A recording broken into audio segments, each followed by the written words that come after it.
ડેડિયાપાડાના ધારાસભ્ય ચૈતર વસાવાએ બચુ ખાબડના પુત્રની મનરેગા કૌભાંડમાં સંડોવણી બાબતે સરકારમાં કહ્યું હતું।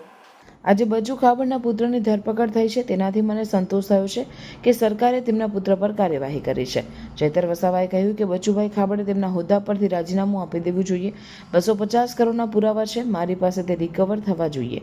નર્મદા અને છોટાઉદેપુરમાં બચુ ખાબડ પ્રભારી મંત્રી હતા ત્યારે સૌરાષ્ટ્રની જલારામ એન્ટરપ્રાઇઝે નર્મદા જિલ્લાના 400 કરોડનું કૌભાંડ કર્યું છે। તેની તપાસ કરવામાં આવે તો બચુભાઈ ખાબડની સીધી સંડોવણી બહાર આવે એવું છે।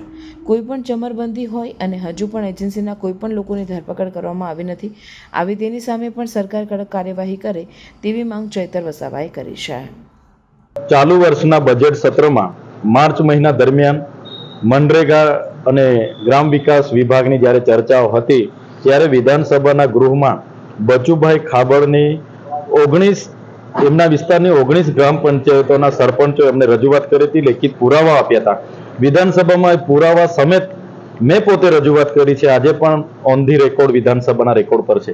ત્યારે આજે મને સંતોષ થયો કે સરકારે એમના પુત્ર પર કાર્યવાહી કરી એમને અટક કરી છે, પણ જે મંત્રીએ એમના પરિવારજનોની એજન્સીમાં એમના દબાણથી આ કામગીરી થયેલી છે, બચુભાઈ ખાબડે આ બંધારણીય હોદ્દા પરથી રાજીનામું આપી દેવું જોઈએ અને પોતે પણ આ જવાબદારી સ્વીકારવી જોઈએ। અને જે પણ પેમેન્ટ એમના પર થયું છે, અમારી પાસે 250 કરોડના પુરાવા આવશે, એ 250 કરોડ રિકવર થવા જોઈએ અને જેમાં જ તમામ અધિકારીઓ ડીડીઓ થી લઈને ટીડીઓ નિયામક સમેત તમામ અધિકારીઓ પણ અને એજન્સીઓ પર પણ કાર્યવાહી થવી જોઈએ એવી અમારી માંગણી છે। 250 કરોડની જે આપ વાત કરો છો એ પુરાવામાં નર્મદા જિલ્લામાં બી એક પ્રભારી મંત્રી રહી ચૂક્યા છે, તે વખતનો બી કંઈ હોઈ શકે?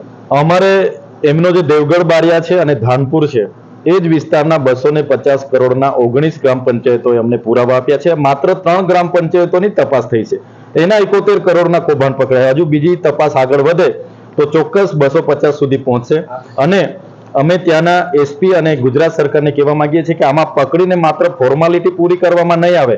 જો આવું થશે તો આવનારા દિવસોમાં અમે ધરણા આંદોલન પણ ત્યાં કરીશું, પૂરા ગુજરાતના લોકોને જાગૃત કરીશું। એટલે આ 250 કરોડનું કૌભાંડ તો માત્ર ત્યાંનું છે।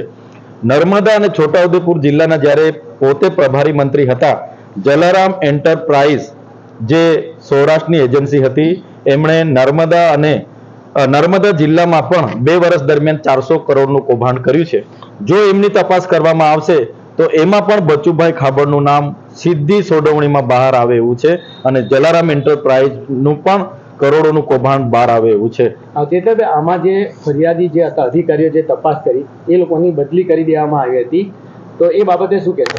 ગુજરાત સરકારે ઝીરો ભ્રષ્ટાચારની વાત કરે છે, પણ વિધાનસભાના ગૃહમાં અમે પુરાવા સાથે રજૂ કર્યા અને એમણે પણ સ્વીકાર્યું, માન્ય જેમણે પણ કાર્યવાહી કરી એમણે પણ સ્વીકાર્યું છે અને આજે કાર્યવાહી થાય છે।